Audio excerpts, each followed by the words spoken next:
नमस्कार दोस्तों, बहुत बहुत स्वागत है आपका एक बार फिर से हमारे यूट्यूब चैनल AR एकेडमी में। तो दोस्तों, आज हम नेमराज सुंडा जो बुक है उससे हम मेथड ऑफ इरिगेशन की बात करेंगे, इरिगेशन मेथड पर डिस्कस करेंगे। और अगर हम नेमराज सुंडा की बात करें तो अगर आप किसी भी कम्पिटिटिव एग्ज़ाम की तैयारी कर रहे हैं या किसी भी इंट्रेंस एग्ज़ाम की तैयारी कर रहे हैं एग्रीकल्चर से रिलेटेड, तो इसको हम कह सकते हैं कि ये एग्रीकल्चर का गीता है, एग्रीकल्चर की गीता है। अगर आपको नेमराज सुंडा तैयार है अच्छे से तो आपकी तैयारी 70% मानी जा सकती है किसी भी कम्पिटिटिव एग्ज़ाम या फिर किसी भी इंट्रेंस एग्ज़ाम में जो भी एग्रीकल्चर से रिलेटेड है। बहुत ही ज़्यादा इम्पॉर्टेंट बुक है ये और बहुत ही अच्छी बुक है। सारे सब्जेक्ट हैं इसमें और सारे सब्जेक्ट से रिलेटेड की पॉइंट्स हैं। तो आज हम इसी से मेथड ऑफ इरिगेशन का डिस्कस करेंगे और हम अब नेमराज सुंडा को भी लेकर चलेंगे कि इससे ज़्यादा से ज़्यादा टॉपिक को आपको कवर करा सकें। सारे सब्जेक्ट के टॉपिक्स को हम कवर कराएंगे क्योंकि बहुत ही ज़्यादा इम्पॉर्टेंट बुक है। और एक प्रकार से अगर आपको ये तैयार है तो ये अकेले आपको सिलेक्शन दिला सकती है। बहुत ही अच्छी बुक है ये। तो सबसे तो हम ये कहेंगे जिसके पास भी ये बुक ना हो वो बुक ले ले, और अगर नहीं ले सकता है तो वो वीडियोज़ को देखता रहे। हम नेमराज सुंडा से भी बहुत ही जल्द बहुत ज़्यादा टॉपिक कवर कराएंगे। तो चलिए शुरू करते हैं।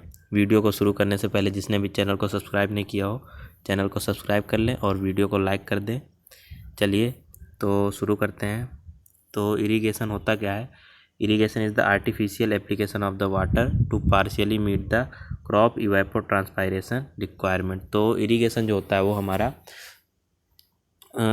आर्टिफिशियल एप्लीकेशन होता है। जो बरसात होती है या फिर जो रेनी सीजन में बरसात होती है वो हमारा इरिगेशन के अंतर्गत नहीं आता है क्योंकि वो नेचुरल होती है। वो नेचुरल मीन से क्रॉप को वाटर प्राप्त होता है तो वो हमारा इरिगेशन नहीं कहलाता है। इरिगेशन तब कहलाता है जब ह्यूमन अपने आर्टिफिशियल मीन के द्वारा किसी क्रॉप को वाटर देता है तो वो हमारा इरिगेशन कहलाता है। और वो किसके लिए देता है? जो क्रॉप की इवेपोट्रांसपायरेशन रिक्वायरमेंट होती है। इवेपोरेशन के लिए सॉइल की रिक्वायरमेंट और ट्रांसपायरेशन के लिए प्लांट की जो रिक्वायरमेंट होती है उसकी पूर्ति के लिए इरिगेशन की आवश्यकता पड़ती है। क्योंकि अगर हम उसकी पूर्ति नहीं करेंगे तो फिर हमारी क्रॉप क्या हो जाएगी? सूख जाएगी। तो वो हमारा कहलाता है इरिगेशन। और इरिगेशन के मेथड्स की बात करें तो इरिगेशन दो तरह की होती है, सरफेस इरिगेशन और सब सरफेस इरिगेशन। इसके बाद हमारी ड्रिप और स्प्रिंकलर इरिगेशन होती है। तो चलिए पहले बात करते हैं हम सरफेस इरिगेशन की। किसकी? सरफेस इरिगेशन की। तो क्या होती है? जो ऐसी इरिगेशन जिसका हम सरफेस पे ही यूज करते हैं या भूमि के ऊपर से ही करते हैं वो हमारी सरफेस इरिगेशन कहलाती है। ये क्या है? Most common method of irrigation in India. बहुत ज़्यादा कॉमन मेथड है, यही मेथड ज़्यादातर यूज होता है इंडिया में।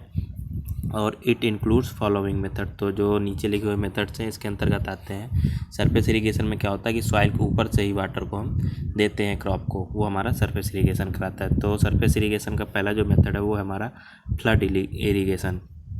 इसमें क्या होता है कि अगर मान लीजिए कोई क्रॉप है तो इसमें जो चैनल है, मान लीजिए ये वाटर चैनल है इधर से, तो इधर से एक तरफ से वाटर खोल देते हैं, पूरा खोल देते हैं और इसमें क्या होता है फील्ड में पानी भरता रहता है। कोई भी कहीं पर भी मेड नहीं बनाते हैं, कहीं पर भी कोई बेसिन नहीं बनाते हैं, ना फिर कहीं पर कोई फरो या खूंट बनाते हैं। सिर्फ एक तरफ से खोल दिया जाता है पानी और वाटर भरता रहता है। तो it is water is applied to the crop by flooding on the soil surface. तो सॉइल सरफेस में क्या कर देते हैं? फ्लडिंग कर देते हैं, तो हमारी फ्लड इरिगेशन कहलाती है। This method is practised where irrigation water is abundant. जहाँ पर बहुत ज़्यादा वाटर है, वाटर की कोई कमी नहीं, वहाँ पर ये मेथड को यूज किया जाता है। Mostly adopted in wetland rice. Wetland rice में यह मेथड बहुत ज़्यादा यूज होता है क्योंकि राइस की क्या होती है? वाटर रिक्वायरमेंट भी ज़्यादा होती है और राइस में अगर पानी ज़्यादा भी लगा देंगे तो फिर उसमें कोई दिक्कत नहीं होती, क्रॉप को कोई नुकसान नहीं होता है। नेक्स्ट है useful in uniform surface soil and good water holding capacity. तो इसके लिए जो यूनिफॉर्म सरफेस सॉइल होती है उसके लिए यूजफुल होती है और जिस सॉइल में वाटर होल्डिंग कैपेसिटी होती है उसके लिए भी ये अच्छी होती है इरिगेशन मेथड। नेक्स्ट है चेक बेसिन मेथड। तो चेक बेसिन की अगर हम बात करें तो मान लीजिए ये हमारी कोई क्रॉप हो गई और ये हमारे इरिगेशन चैनल हो गया। मान लीजिए ये इरिगेशन चैनल हो गया। तो इसमें क्या करेंगे कि इधर से एक इरिगेशन चैनल बीच में और डाल देंगे और इधर क्या करेंगे कि छोटे छोटे बेसिन्स में हम फील्ड को डिवाइड कर लेंगे। तो ये जो इरिगेशन चैनल है, इधर से वाटर इधर जाएगा और फिर इनसे वाटर इस फील्ड में, इस फील्ड में, इस बेसिन में, इस बेसिन में जाएगा। तो इस तरह फील्ड को छोटे छोटे बेसिन में डिवाइड करके बीच में हम एक सब इरिगेशन चैनल डालकर हम क्या करते हैं, इरिगेशन करते हैं। तो वो हमारा कहलाता है चेक बेसिन मेथड। तो इसमें देखते हैं क्या होता है कि most common among surface method, surface method में बहुत ही कॉमन मेथड है ये भी, और ये suitable for close growing crop, जो सघन क्रॉप या इंटेंस क्रॉप होती हैं उनके लिए ये अच्छा मेथड है, जैसे वीट, ग्राउंडनट, पर्ल मिलेट आदि। नेक्स्ट है it consist in running water into relatively level basin surrounded by small ridges.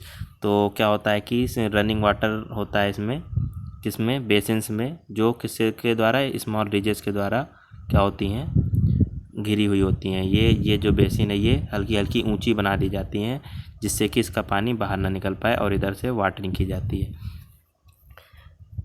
Next है limitation of this method is that it has too many ridges which occupy large area of land.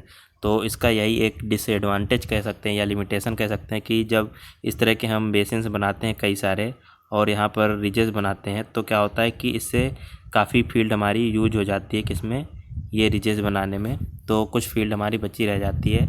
यही एक इसकी limitation है। Next है ring basin. Ring basin क्या होता है, ring basin भी हमारा चेक बेसिन की तरह ही होता है, लेकिन रिंग बेसिन हम ज़्यादातर इसको यूज करते हैं किसमें, गार्डन क्रॉप में, या फिर हम जो प्लांट होते हैं बड़े बड़े उनके लिए यूज करते हैं। इसमें क्या होता है,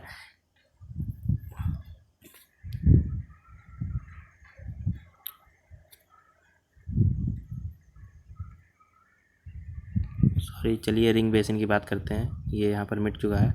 तो रिंग बेसिन को हम यूज करते हैं किसमें, जो गार्डन क्रॉप होती हैं। तो जैसे मान लीजिए ये एक, जिसे थाला विधि भी कहते हैं, मान लीजिए ये पेड़ है हमारा, दूर दूर पेड़ लगे होते हैं, तो इनमें क्या होते हैं, इनके चारों तरफ हम क्या कर देते हैं, एक थाला बना देते हैं, गोल गोल इसमें थाले बना देते हैं, और जो चैनल होती है इरिगेशन चैनल से हम इनमें वाटरिंग करते हैं। क्या करते हैं, वाटरिंग करते हैं एक चैनल बनाकर। तो इनमें सब में क्या होता है, पानी जाता रहता है। तो ये हमारी कहलाती है रिंग बेसिन मेथड। और बहुत ज़्यादा पूछा जाता है कि हॉर्टिकल्चरल क्रॉप्स के लिए कौन सा मेथड यूज होता है, तो वो होता है हमारा रिंग बेसिन मेथड। चलिए नेक्स्ट मेथड है हमारा बॉर्डर स्ट्रिप मेथड। तो बॉर्डर स्ट्रिप मेथड क्या होता है, तो अगर बॉर्डर स्ट्रिप मेथड की बात करें तो मान लीजिए ये हमारी फील्ड है और यहाँ ये क्रॉप उगी हुई है, तो इसमें क्या करते हैं, ये मान लीजिए इरिगेशन चैनल है, तो यहीं से खोल देते हैं क्रॉप्स के एक कूड़ के बगल से एक इरिगेशन चैनल, फिर दूसरा इरिगेशन चैनल, तीसरा इरिगेशन चैनल। इस तरह से हम इसमें क्या करते हैं, वाटरिंग करते हैं। ये भी एक प्रकार से लगभग फ्लड की तरह ही होता है, लेकिन थोड़ा सा इसमें डिफरेंस होता है। Border strip method, in this method the field is divided into number of strips. क्या कर देते हैं, पतली पतली स्ट्रिप्स में डिवाइड कर देते हैं। ये पूरी फील्ड को हुआ एक स्ट्रिप में डिवाइड कर लिए, 2 स्ट्रिप, 3 स्ट्रिप, और इन स्ट्रिप्स के बीच में ही हम क्या करते हैं, वाटरिंग करते हैं। Soil with the slope of 0.5 to 1% is suitable for this method. इसके लिए स्लोप होना चाहिए 0.5 से 1% तक का, क्योंकि जब इधर से वाटर जाएगा लास्ट तक जाने के लिए हमें थोड़ा स्लोप की ज़रूरत होगी, नहीं तो फिर पानी यहीं रह जाएगा। अगर स्लोप नहीं होगा तो फिर लास्ट की क्रॉप क्या होगी, हमारी ख़राब हो जाएगी, पानी उसमें नहीं पहुँच पाएगा। नेक्स्ट है field with slope up to 7% can be irrigated when pasture crop can grown. तो जो 7% से अगर ज़्यादा भी स्लोप है तो हम उसको यूज कर सकते हैं इस मेथड को, लेकिन उसमें क्या लिमिटेशन होनी चाहिए कि उसमें पास्चर क्रॉप को ग्रो होना चाहिए। नेक्स्ट है suitable for all close growing crops on medium to heavy texture soil. सभी क्लोज ग्रोइंग क्रॉप्स के लिए ये सुटेबल है और medium to heavy texture soil के लिए भी ये यूजफुल है। नेक्स्ट है but not suitable for sandy soil. जो हल्की सॉइल जिसे कहते हैं, जो सैंडी सॉइल है उसके लिए ये सुटेबल नहीं है। नेक्स्ट है फरो मेथड। तो फरो में क्या होता है कि जो फरो के बाद जो खाली स्थान होता है, रिज और फरो, तो उसमें फरो में ही हम क्या करते हैं, मान लीजिए ये फरो में हमारी क्या है, क्रॉप होगी, इसके बाद हमारी यहाँ पर हम वाटरिंग कर देते हैं, ये जो खाली जगह होती है, और फरो को लगभग 1/3 क्या कर देते हैं, पानी भर देते हैं इस फरो में। तो ये हमारा कहलाता है फरो मेथड। चलिए देखते हैं। This method is generally use to irrigate row crop, जो रो में क्रॉप से बोई जाती हैं, and vegetables, and suited to soil in which infiltration rates are between 0.5 to 2.5 centimetre per hour. तो ये किसके लिए यूज होता है, जो रो क्रॉप्स होती हैं, रो में क्रॉप्स बोई जाती हैं, उनके लिए ये यूजफुल होता है, क्योंकि रो के बाद जो खाली स्थान होता है वहाँ पर हम क्या कर देते हैं कि पानी भर देते हैं, तो उससे क्या हो जाता है, इरिगेशन हो जाती है। Next, it is ideal for slope varying from 0.2 to 0.5% and a stream size of 1 to 21 per second, 1 to 2 litre per second. Stream size कितना होना चाहिए, 1 से 2 लीटर पर सेकेंड का, और जो स्लोप है वो 0.2 से 0.5 तक अगर वेरी करता है तो ये अच्छा मेथड है किसके लिए, रो क्रॉप्स के लिए। नेक्स्ट है the length of furrows may vary from 30 metre for sandy soils at lesser slope to 300 metre for heavy soils at greater slope. तो कम स्लोप पर जो सैंडी सॉइल है उसमें 30 मीटर के लिए जो फरो वेरी हो सकती है, और जो हैवी सॉइल होती है जिनमें ज़्यादा हमारा क्या होता है, खिंचाव लगता है, जैसे क्ले हो गई, तो उसमें हम कितना कर सकते हैं, 300 मीटर की हमारी फरो हो सकती है। नेक्स्ट है furrow irrigation is suitable to most type of soils except sands that has a very high infiltration rate. तो ये सभी सॉइल्स के लिए सुटेबल है, लेकिन किसके लिए, सैंड्स को छोड़कर। सैंड में क्या होता है कि इनफिल्ट्रेशन रेट ज़्यादा होता है, जैसे ही हम पानी लगाते हैं वैसे ही वो पानी नीचे चला जाता है, उसका रिटेंशन रेट कम होता है, उसमें रिटेन नहीं कर पाता है वाटर, इसलिए जो फरो इरिगेशन है वो सैंड को छोड़कर बाकी सभी सॉइल के लिए सुटेबल है, लेकिन सैंड में वो अच्छा काम नहीं करती है। नेक्स्ट है furrows can mostly suitable for roots and tuber crops. तो फरो इरिगेशन मेथड, क्योंकि जो ट्यूबर क्रॉप होती हैं, रूट क्रॉप होती हैं, उनको क्या करते हैं, हम एक रो में बोते हैं और फिर उनमें मिट्टी चढ़ा देते हैं, कूड़ बना देते हैं, और अगल बगल क्या होता है उनमें थोड़ा खाली स्थान छूट जाता है, एक एक लाइन, तो उसी खालिस्तान में हम क्या करते हैं, पानी भर देते हैं 1/3, वो हमारा फरो इरिगेशन मेथड कहलाता है। तो ये इसी के लिए रूट और ट्यूबर क्रॉप्स के लिए क्या है, बेस्ट सुटेबल है।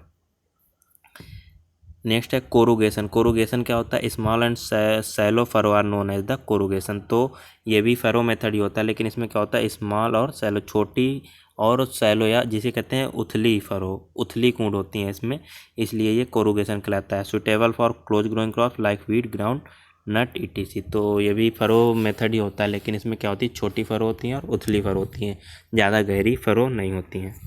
नेक्स्ट है सर्ज इरीगेशन। सर्ज इरीगेशन क्या होता है, तो the term surge irrigation is the intermittent application of the water to the field surface under gravity flow which results in a series of on and off modes of constant और variable time span. Next है this process of on off water supply and cut off result in minimized deep percolation and runoff losses hardly exceeding 20%. Surge irrigation system do not show marked differences in land and water saving in extremely clay or sandy soil, hence not popular in India. तो यह India में ज़्यादा popular नहीं है। इसमें होता है क्या, एक प्रकार से ऑन ऑफ सिस्टम होता है। क्या करते हैं कि हम वाटर लगाया एक बार हमने, तो उसके बाद फिर क्या किया, फिर हमने वाटरिंग बंद कर दी, तो जितना भी वाटर हमने लगाया उसका क्या हो जाएगा कि वो हमारी नीचे चली जाएगी, परकुलेट हो जाएगी वाटर, या उसका इन्फिल्ट्रेशन हो जाएगा, तो उससे ऊपर की ज़मीन फिर से सूखी हो जाएगी। तो जैसे ही सूखेगी फिर से हम क्या कर देंगे, फिर से हम वाटर लगा देंगे। तो इस तरह से ये ऑन ऑफ सिस्टम कहलाता है। जब हम वाटर लगाएंगे वो ऑन स्टेज कहलाएगी, और जब वाटरिंग बंद कर देंगे वो हमारी ऑफ स्टेज कहलाएगी। तो इस तरह ऑन ऑफ स्टेज दोनों को लागू करना है एक साथ, रुक रुक कर मतलब सिंचाई करना, एक ही बार में पूरी सिंचाई नहीं कर देते हैं, थोड़ा पानी लगा के उसको क्या कर देते हैं, परकुलेट होने के लिए वेट करते हैं, फिर उसके बाद जब वो परकुलेट हो जाता है फिर हम दोबारा वाटरिंग करते हैं। तो इस तरह से ये सिस्टम हमारा क्या कहलाता है, सर्ज इरीगेशन। लेकिन ये सिस्टम जो है क्या है, हमारा इंडिया में ज़्यादा फेमस नहीं है। नेक्स्ट है कैबिलेगेशन। तो कैबिलेगेशन क्या होता है, it is an automatic method of surface irrigation. तो ये ऑटोमेटिक मेथड होता है जो हम मान लीजिए ट्यूबवेल वगैरह से क्या करते हैं कि सिंचाई करते हैं, तो उसमें हम किसका यूज करते हैं, पाइप्स का यूज करते हैं, दूर दूर तक पाइप्स ले जाते हैं, तो वही पाइप्स का यूज करना ही हमारा क्या कहलाता है, कैबिलेगेशन इरीगेशन कहलाता है, उन पाइप से सिंचाई करना। तो ये क्या होता है, पाइप के द्वारा जो सिंचाई की जाती है वो हमारा कैबिलेगेशन कहलाता है। नेक्स्ट है जो अब हमारा है दूसरा सब सरफेस इरीगेशन। अभी तक ये जो सारे मेथड थे वो हमारे सरफेस इरीगेशन मेथड थे जो हम ज़मीन के ऊपर करते हैं, लेकिन नेक्स्ट है हमारा सब सरफेस या सब सॉइल इरीगेशन सिस्टम, जिसमें क्या करते हैं कि ज़मीन के नीचे नीचे हम क्या करते हैं, सॉइल की सिंचाई करते हैं। Water is applied into a series of field teaches through underground pipes. इसमें क्या होता है, अंडरग्राउंड पाइपलाइन बिछाते हैं और उसी से वाटरिंग करते हैं। Generally followed in the western countries. ये भी जनरली वेस्टर्न कंट्रीज में फॉलो होती है, अपने इंडिया में ये फॉलो नहीं होती, क्योंकि एक तो इसके लिए अंडरग्राउंड पाइप बिछाने के लिए हमें बहुत ज़्यादा धन की आवश्यकता होगी, जो कि यहाँ इतना मैनेज नहीं किया जा सकता है, और काफ़ी केयर की भी आवश्यकता होगी, तो यहाँ पर ये ज़्यादा फेमस नहीं है। This method is practice in Kerala. India में भी ये कहाँ प्रैक्टिस में की जाती है? Kerala for coconut garden. Coconut garden के लिए केरल में यूज होती है। एंड इन गुजरात और कश्मीर में सैंडी लोम सॉइल में ये यूज होती है। किसके लिए? वेजिटेबल प्रोडक्शन के लिए। तो इंडिया में कहाँ कहाँ यूज होती है? कोकोनट प्रोडक्शन के लिए केरल में और वेजिटेबल प्रोडक्शन के लिए गुजरात और कश्मीर में। Drip system can be used in सब सरफेस मेथड। तो ड्रिप सिस्टम को हम क्या कर सकते हैं? सब सरफेस सिस्टम में यूज कर सकते हैं। ड्रिप को हम अंडरग्राउंड पाइप के रूप में बिछा सकते हैं। अब चलिए अब बात करते हैं तीसरी जो इरिगेशन मेथड है वो हमारा स्प्रिंकलर। इनको हम माइक्रो इरिगेशन मेथड भी कह सकते हैं, क्योंकि इनमें क्या होता है, वाटर की कमी कम होती है, वाटर का यूज कम होता है, इसलिए माइक्रो इरिगेशन सिस्टम में खिलाते हैं। तो तीसरा हमारा स्प्रिंकलर। स्प्रिंकलर को जिसे हम कहते हैं क्या? छिड़कावा सिंचाई जिसे कहते हैं। तो water is applied with pressure to the surface of any crop or soil in the form of thin spray. किसके रूप में? एक स्प्रे के रूप में यूज करते हैं वाटर को हम यहाँ पर। समवॉट रिजेम्बलिंग रेनफॉल, जो क्या एकदम लगता है कि जैसे रेनफॉल हो रही है, जैसे रेन के फव्वारे आ रहे हैं हमारे। जब धीमी रेन होती है, धीमी वर्षा होती है, तो वो ऐसे ही लगती है जैसे स्प्रिंकलर में होती है। तो वो एक वर्षा का ही प्रभाव दिखाता है। Next, this system consist of sprinkler head और नोजल। तो इसमें जो सिस्टम है पूरे, उसमें स्प्रिंकलर हेड या नोजल होता है, which are mounted on risers, जो किस में लगा होता है? राइजर्स में, इन लेटरल लाइन्स में, taken from main line which is further connected to a pumping unit. तो सबसे पहले क्या होती है? एक पंपिंग यूनिट होती है। पंपिंग यूनिट से फिर क्या होता है? एक मेन लाइन होती है, और मेन लाइन से फिर सब लाइंस जाती हैं, जिन्हें लेटरल लाइंस कहते हैं। ये लेटरल लाइंस जाती हैं यहाँ से, और फिर इन पर क्या लगे होते हैं? नोजल्स लगे होते हैं, जो क्या करते हैं? वाटर को स्प्रिंकलर करते हैं। तो इस पंप से वाटर जाता है, पानी जाता है इन मेन लाइन में, मेन लाइन से लेटरल लाइन में, और लेटरल लाइन से फिर जो नोजल्स होते हैं, स्प्रिंकलर्स होते हैं, वो पानी को फव्वारे के रूप में क्रॉप पर छिड़कते हैं। नेक्स्ट है the is rate of spray of water can be regulated and natural rainfall can be simulated. तो the rate of spray of water can be regulate, क्या कर सकते हैं हम? रेगुलेट कर सकते हैं, इसको कम ज़्यादा कर सकते हैं कि किस रेट से हमें स्प्रे करना है। उसमें क्या है? नोजल को हम क्या कर सकते हैं? नोजल चेंज करके उसको हम उसकी इंटेंसिटी भी कम ज़्यादा कर सकते हैं। नेक्स्ट है sprinkler irrigation can be use for almost all crops. इसको क्या है? लगभग सभी क्रॉप्स में यूज कर सकते हैं except rice and jute. Rice और जूट को छोड़कर, क्योंकि राइस और जूट की क्या होती है? वाटर रिक्वायरमेंट बहुत ज़्यादा होती है, उनको एक प्रकार से वाटर में डूबे ही रहती हैं वो क्रॉप। तो स्प्रिंकलर से राइस और जूट की क्रॉपिंग संभव नहीं है। उसके अलावा लगभग सभी क्रॉप में हम स्प्रिंकलर का यूज कर सकते हैं। एंड ऑन मोस्ट सॉइल, और ज़्यादातर सॉइल में भी यूज कर सकते हैं एक्सेप्ट हैवी क्ले सॉइल को छोड़कर। नेक्स्ट है it is specially suited for field with steep slope और इरेगुलर टोपोग्राफी। तो ये जो इरेगुलर टोपोग्राफी होती है या उथली ज़मीन होती है, उथली पुथली ज़मीन होती है, जो प्लेन नहीं होती है और जिसमें स्लोप होता है, उसके लिए भी ये सूटेबल है, क्योंकि इसमें स्लोप से या फिर उथले होने से कोई भी फ़र्क नहीं पड़ता है इसमें स्प्रिंकलर से।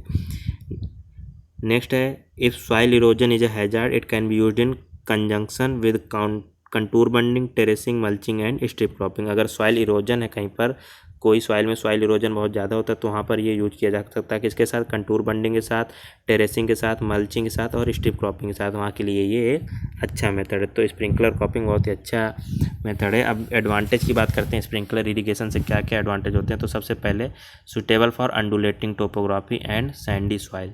किसके लिए ये सूटेबल है? अंडुलेटिंग टोपोग्राफी, जो हमने आपके लिए बताया अभी कि उथली पुथली ज़मीन के लिए ये सूटेबल है, वहाँ पर भी ये आसानी से काम करती है इरिगेशन सिस्टम, और सैंडी सॉइल के लिए भी। Saving of water from 25 to 50% for different crops. बहुत ही ज़्यादा इंपॉर्टेंट क्वेश्चन है, पूछा जाता है कि स्प्रिंकलर से कितनी सेविंग होती है वाटर की, तो वो होती है हमारी 25 to 50%। नेक्स्ट है discharge rate is more than 1000 litre per our. जो स्प्रिंकलर में डिस्चार्ज रेट कितना होता है? तो 1000 लीटर लगभग पानी यूज हो जाता है 1 घंटे में। नेक्स्ट है स्प्रिंकलर प्रेशर, जो नोजल्स का प्रेशर होता है वो होता है 2.5 to 4.5 kg per centimetre square. अगला water use efficiency can be as high as 60%, much higher to the surface method of irrigation. तो इसकी क्या होता है? वाटर यूज इफिशियंसी भी 60% ज़्यादा होती है किससे? सरफेस मेथड इरिगेशन की अपेक्षा। क्या होता है कि वाटर जब इसमें कम रेट से डिस्चार्ज होगा तो वो क्या होगा कि उसकी वाटर यूज इफ़िशियंसी भी ज़्यादा होगी। कम वाटर में वो अच्छा प्रोडक्शन देगी क्रॉप अगर, तो वाटर यूज इफ़िशियंसी अच्छी मानी जाएगी। तो ये सर इरिगेशन मेथड बहुत ही अच्छा है वाटर यूज इफ़िशियंसी की उद्देश्य से, क्योंकि ये 60% तक वाटर यूज इफ़िशियंसी इसकी ज़्यादा होती है किससे, सरफेस इरिगेशन मेथड की अपेक्षा। नेक्स्ट है increase 40% in irrigated area with same amount of water as compared with surface method of irrigation. तो इससे क्या कर सकते हैं कि जितना वाटर हम सरफेस मेथड इरीगेशन में अप्लाई करेंगे उतने वाटर से हम जो 40% ज़्यादा एरिया की सिंचाई कर लेंगे। किस मेथड से, स्प्रिंकलर इरिगेशन मेथड से। अगर हम वहीं पर सरफेस इरिगेशन मेथड का यूज करते हैं तो मान लीजिए कहीं पर 1 हेक्टेयर की सिंचाई हुई तो वहाँ पर हम 1 हेक्टेयर से 40% ज़्यादा की सिंचाई कर सकते हैं स्प्रिंकलर इरिगेशन से। Next about 40 to 60% saving in labour compared with surface. तो इसमें लेबर की भी सेविंग होती है, क्योंकि एक बार जहाँ पर सिस्टम हम अप्लाई कर देते हैं, माउंट कर देते हैं, तो फिर उसमें लेबर की कोई आवश्यकता नहीं होती। हमें सिर्फ क्या करना होता है कि पंप को चलाना होता है, वो अपने आप स्प्रिंकलर होता रहता है। लेकिन जब सरफेस इरिगेशन करते हैं तो क्या होता है, हर बार लेबर लगती है हमें, क्योंकि कहीं मेड़ बनानी होती है, कहीं मिट्टी काटनी होती है, कहीं कुछ करना होता है। तो उसके लिए क्या होता है 40 से 60% लेबर भी इसमें कम लगती है इस मेथड में। नेक्स्ट है it can be used to protect crop against frost and high temperature. तो पाले से और हाई टेम्परेचर से भी हम इस मेथड के द्वारा क्रॉप को बचा सकते हैं। चलिए अगला मेथड जो है ड्रिप इरिगेशन, ये भी बहुत ही ज़्यादा इंपॉर्टेंट है। तो इंट्रोड्यूस्ड फ्रॉम इजराइल। बहुत ही ज़्यादा पूछा जाता है कि ड्रिप इरिगेशन सबसे पहले कहाँ यूज किया गया या कहाँ से इंट्रोड्यूस्ड हुआ, तो वो हुआ था इजराइल से। तो ड्रिप और ट्रिकल इरिगेशन, ड्रिप को ही हम ट्रिकल इरिगेशन कहते हैं, इसको हम टपकवा सिंचाई भी कहते हैं। इसमें क्या होता है कि एक एक बूंद करके प्लांट के पास वाटर गिरता है, तो वो हमारा ड्रिप इरिगेशन कहलाता है। तो ड्रिप और trickle irrigation is one of the latest method of irrigation which is becoming increasingly popular in areas where water scarcity and salt problems. तो ये बहुत ज़्यादा इंपॉर्टेंट मेथड है जहाँ पर वाटर की स्कैरसिटी या वाटर की कमी है और जहाँ की सॉइल में साल्ट ज़्यादा है या साल्ट प्रॉब्लम सॉइल में, ये बहुत ही ज़्यादा इंपॉर्टेंट अच्छा मेथड है। नेक्स्ट है this irrigation is defined as the precise but slow application of water at discrete drop or continuous drop through mechanical device called emitters located at selected point. तो इसमें क्या होता है कि जो स्लो एप्लीकेशन होता है वाटर का किसके द्वारा होता है, कंटिन्यूस ड्रॉप एक एक करके बूंद गिरती है। जो मैकेनिकल डिवाइस होती है वो इमीटर कहलाती है, इमीटर से एक एक बूंद करके प्लांट के पास वाटर गिरता है।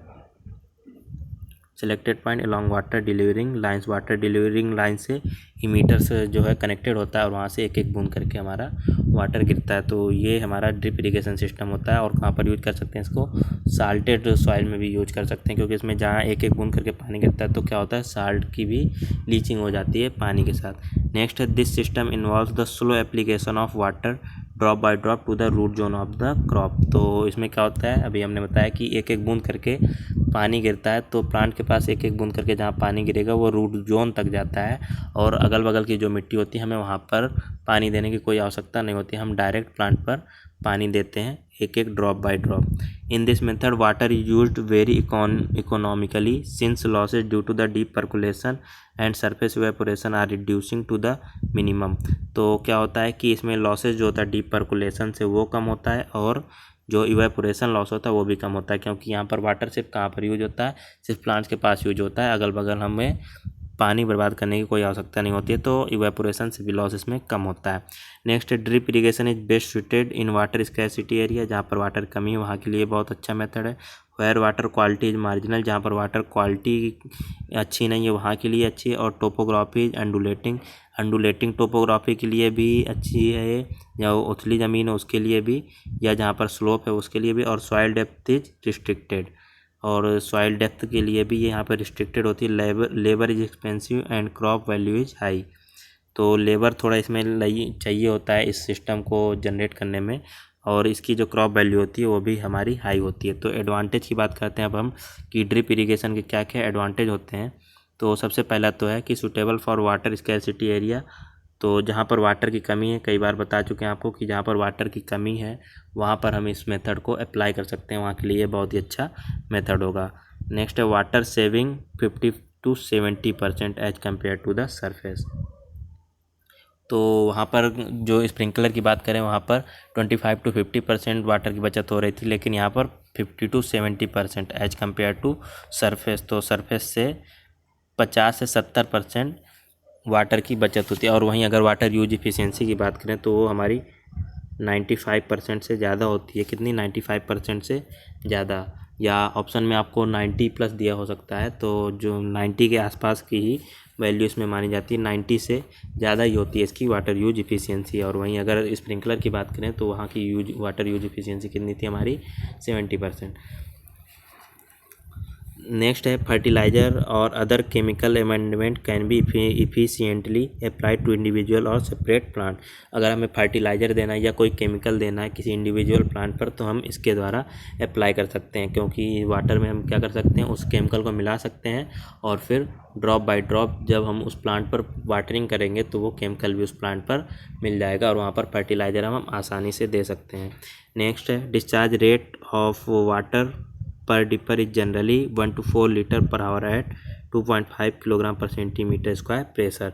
तो जो वाटर का रेट होता है, डिस्चार्ज रेट होता है एक डिपर से या एक ही मीटर से, जो एक नोजल कह सकते हैं हम, तो उससे कितना होता है 1 से 4 लीटर पर आवर। 1 से 4 लीटर ही वाटर यूज होता है 1 घंटे में।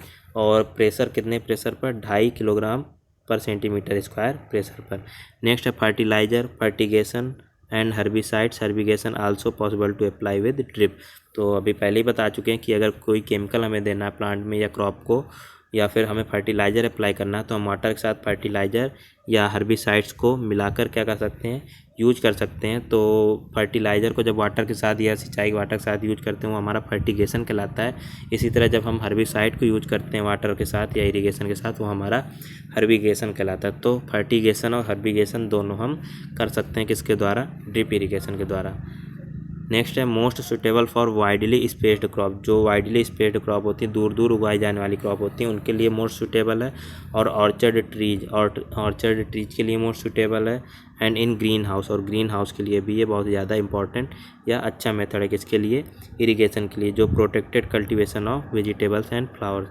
ग्रीन हाउस जिसे हम प्रोटेक्टेड कल्टीवेशन कहते हैं उसके लिए बहुत ज़्यादा इंपॉर्टेंट मेथड है। तो ये हो गया हमारा ड्रिप इरिगेशन। लास्ट है हमारा typhoon system of drip irrigation. तो ये एक प्रकार से हमारा ड्रिप इरिगेशन का ही चेंज रूप है या मॉडिफाइड सिस्टम है, जिसमें क्या होता है, इन sugar cane modified drip in the method a particular water depth maintain at a particular growth stage. तो ये एक प्रकार से ड्रिप इरिगेशन ही होता है। इसको हम शुगर केन में यूज करते हैं एक प्रॉपर डेप्थ के लिए। तो उसमें हम सारे सिस्टम कैसे अप्लाई करते हैं, ड्रिप इरिगेशन की तरह ही अप्लाई करते हैं और उसी तरह वाटरिंग करते हैं, बस थोड़ा चेंज होता है उसके मेथड में, बाकी सेम होता है ड्रिप इरिगेशन की तरह। तो वो हमारा कहलाता है typhoon system of drip irrigation, जिसका यूज हम शुगर केन में करते हैं। तो दोस्तों आज का ये हमारा मेथड ऑफ इरिगेशन पर नेमराज सुंडा से पहला लेक्चर था। उम्मीद करते हैं आपको अच्छा लगा होगा और बहुत ज़्यादा इम्पॉर्टेंट बुक है और हम ज़्यादा से ज़्यादा सारे सब्जेक्ट के लेक्चर्स को हम कवर करेंगे और ज़्यादा से ज़्यादा बुक को कवर करने की कोशिश करेंगे एग्ज़ाम से पहले। तो उम्मीद करते हैं आपको अच्छी लगी होगी वीडियो। तो इसको वीडियो को लाइक कीजिए और दोस्तों को ज़्यादा से ज़्यादा शेयर कीजिए और हमारे चैनल को सब्सक्राइब कीजिए। बहुत बहुत धन्यवाद।